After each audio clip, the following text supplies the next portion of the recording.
శ్రీ గణేశాయ నమః. శ్రీ గురుభ్యో నమః. శ్రీ సీతారామచంద్రాభ్యాయ నమః. శ్రీ కులదేవతాయ నమః. శ్రీ పితృదేవతాయ నమః. శ్రీ షిరిడి సాయినాథాయ నమః. శ్రీ షిరిడి సాయిబాబా జీవిత చరిత్రము 34వ అధ్యాయము. బాబా మరణించిన వార్త క్షణాల్లో షిరిడి మరియు చుట్టుపక్కల గల గ్రామాల్లో వ్యాపించెను. పిల్లలు స్త్రీలతో సహా ప్రజలంతా ద్వారకామాయికి తరలివచ్చిరి. కదులుతూ మాట్లాడుతూ ఉండే దైవంగా పేరుగాంచిన సాయి నిర్జీవంగా పడి ఉండటం చూసిన వారి కంటి నుంచి కన్నీరు ధారలై కారుచుండెను. గొంతులు మూగబోయాను. బాబా మృత శరీరాన్ని చూసిన వారికి ఒక్క క్షణం ఈ సృష్టి స్తంభించినట్లుగా అనిపించెను. బాబా లీలలు, మహిమలు, అనుభవాలు చవిచూడని ఒక ఇల్లు కూడా షిరిడిలో కానీ చుట్టుపక్కల కానీ లేదు. బాబా వారికి చేసిన మేలును తలుచుకొని కొందరు బిగ్గరగా ఏడ్చుచుండ్రి. కొందరు బాబా శరీరమును చూసి స్పృహ తప్పి పడిపోయిరి.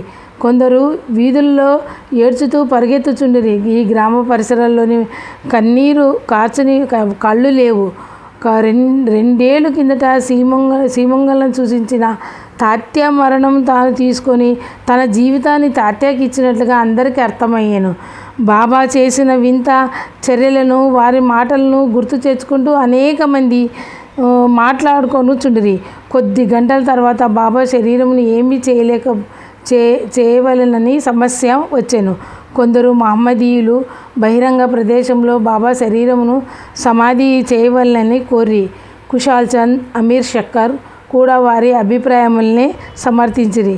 గ్రామ మున్సబు రామచంద్ర పాటిల్ దృఢ నిశ్చయమును తీసుకొని బాబా భౌతిక శరీరమును బూటీవాడలోని సమాధి చేయవలెనని, అలా కాక ఇంకెక్కడ సమాధి చేయుటకు వీలు లేదని గట్టి పట్టుపట్టెను.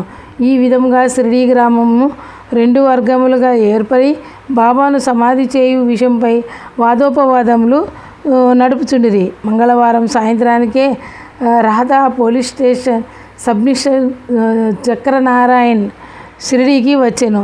బాబా శరీరం తనిఖీ చేయగా వారి జేబులో 7 రూపాయలు మాత్రమే ఉండెను. ఆ రాత్రంతయు శరీరమును సమాధి చేయు విషయములో భర్జనలు పడుచుండ్రి. 16వ తేదీ బుధవారం తెల్లవారుజామున పండరీపురంలో ఉన్న దాసుగుణకు బాబా కలలో కనిపించి, మసీదు కూలిపోయినది, తైలవర్తకులు ఇతరులు నాపై ఆగ్రహించిన వారు నేను ఈ శరీరమును విడిచి తిని ఈ విషయమును నీకు తెలుపుటకు వచ్చి తిని, నువ్వు త్వరగా షిరిడీకి వెళ్ళి నా శరీరమును జాజిపూలతో కప్పుమని చెప్పాను. దాసగును వెంటనే తన శిష్య బృందంతో షిరిడీకి బయలుదేరాను. 15వ తేదీ రాత్రి బొంబాయిలో గల ప్రధాన్ భార్యకు కల వచ్చాను. బాబా శరీరంలో నుంచి ప్రాణములు బయటకు పోవచ్చున్నట్లుగా ఆమెకు కనిపించగా, అయ్యో బాబా చనిపోతున్నారని అరిచాను. సాధువులను చనిపోతున్నారు అని అనకూడదమ్మా, సమాధి చెందుతున్నారు అనవలెను అని బాబా కలలో సమాధానం ఇచ్చాను. 16వ తేదీ రాత్రి మరలా ఆమెకు కలలో కనిపించి, నీ పెట్టెలో దాచిన ధనము అంతయు నాకు ఇచ్చివేయమని కోరాను. మరునాడు ప్రధాని భార్య తన పెట్టెలో ఉన్న ధనమంతయు తీసి బాబా అంత్యక్రియలకు సందర్భంగా ఖర్చు పెట్టుటకు పంపాను.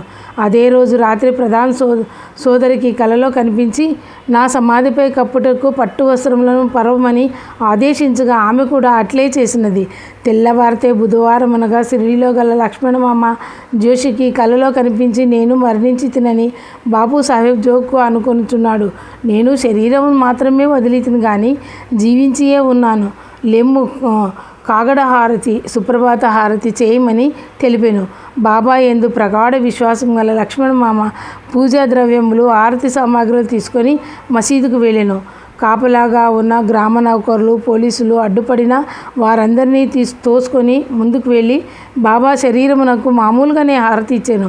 అతని మనోధైర్యం చూసి అడ్డగించుటకు ఎవరు సాహసించలేకపోయారు.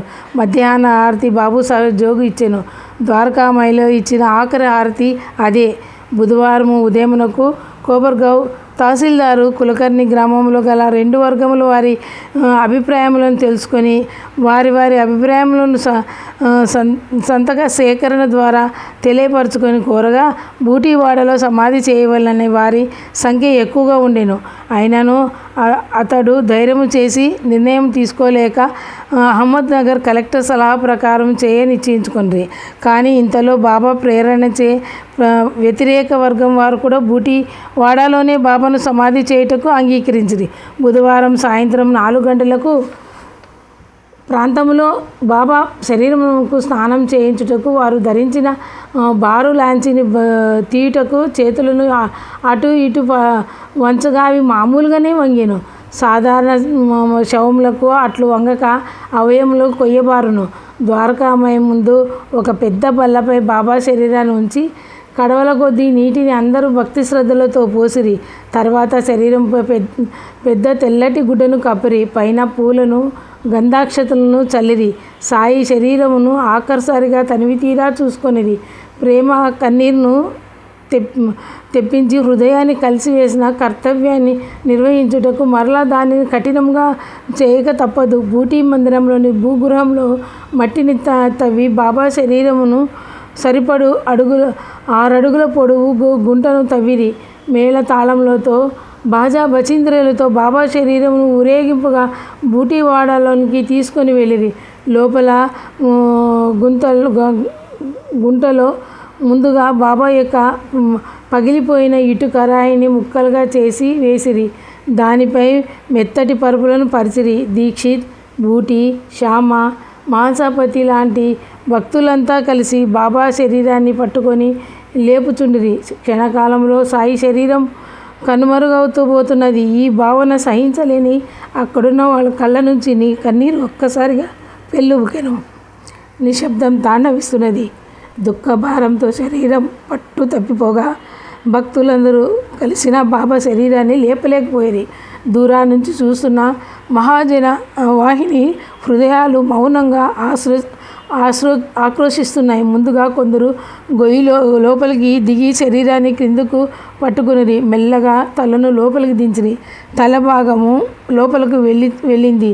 బాబా, అయ్యో బాబా వెళ్ళిపోతున్నారు. ఎవరో గుంపులోంచి హృదయ విదారకంగా అరిచారు. మెల్లగా కాళ్ళు కూడా లోపలికి దించుతున్నారు.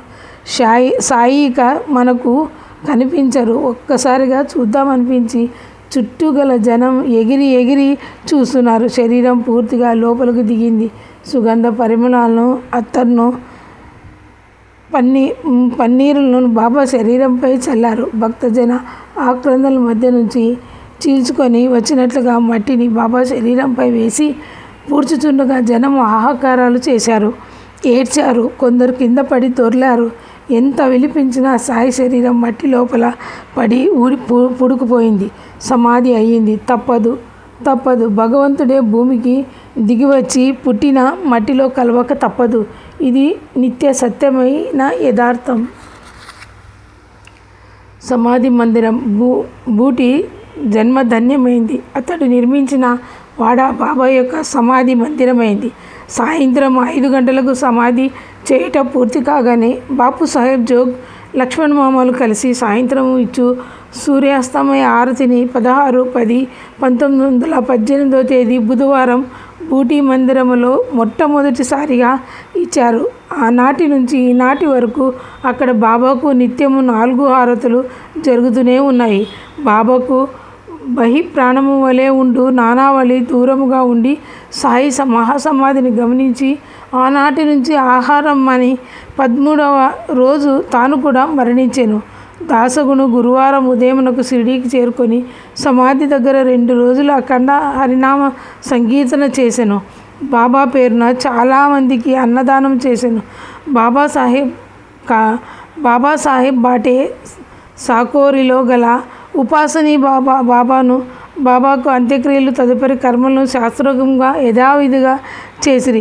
ఎక్కడ కృష్ణ విగ్రహమును ప్రతిష్ఠించవలెను బూటి అనుకునినో అక్కడే సాయి శరీరము సమాధి చేయబడిను. ఈ విధముగా బాబా మురళీధరుడైనాడు. బాబా శరీరాన్ని తనలో ఇమర్చుకున్న బూటీ మందిరం పరమ పవిత్రమైన సచ్చిత్ ఆనందములకు నిలయమై శాంతి ధామమై కోట్లాది ప్రజలకు నిత్య శాంతిని ప్రసాదించుచున్నది. ఓం శాంతి శాంతి శాంతి. 34వ అధ్యాయము సంపూర్ణం. బుధవారం 7వ రోజు పారాయణం ముగిసినది.